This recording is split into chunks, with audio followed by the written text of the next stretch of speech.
As identity lifecycle management extends across the organization's applications and services, accounting for the diversity across the different identity stores gets complex.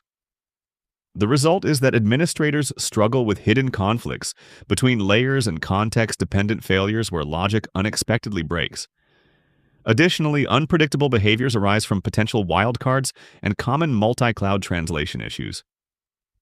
Simulators help you raise your policy predictability by revealing hidden conflicts and nuances. They root out many context failures by allowing you to inject variables, like tags or status, to test specific edge cases. It also helps test potentially complex wildcards or assumptions about multi-cloud logic. Using a simple email attribute test, let's review the main components of the Foundations simulator. Here we have a policy that has been saved in draft mode. For this simulation example, the policy has two rules. First, it builds the email address in the given format, given name, family name.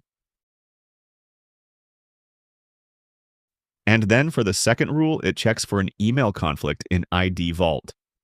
Based on the response, a unique email will be assigned to the user.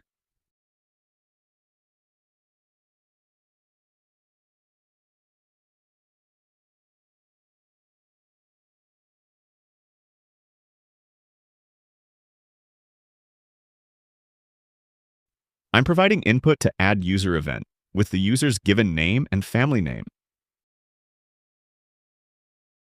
Let's start the policy simulation.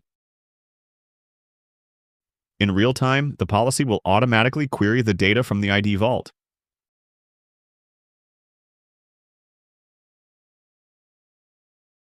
To demonstrate the collision handling, I will supply the output action that responds to an instance where an email is already active. Looking at the trace, we can see that the policy has generated a query form that asks if the email is available.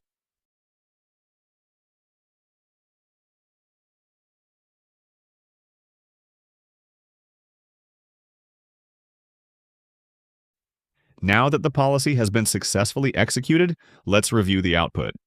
We see that the policy has handled this collision effectively by appending _1 to ensure a unique address.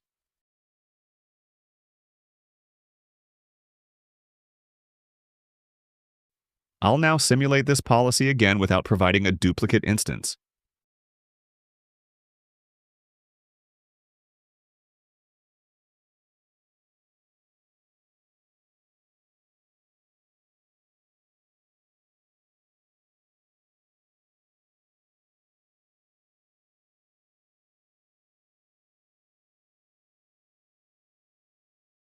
The email is generated without any modification. We also see that the trace log provides step-by-step details on how the policy has been executed. Beyond this simple testing shown in this demonstration, there are many other capabilities that I'll show in other videos. Now that I'm satisfied with how the policy behaves, it's ready to be deployed.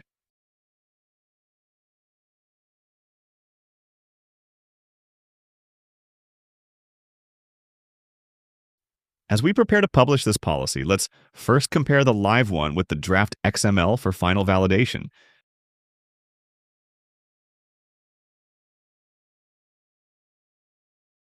The policy has now been published. That wraps up this demo of the Core Identity Foundation simulator.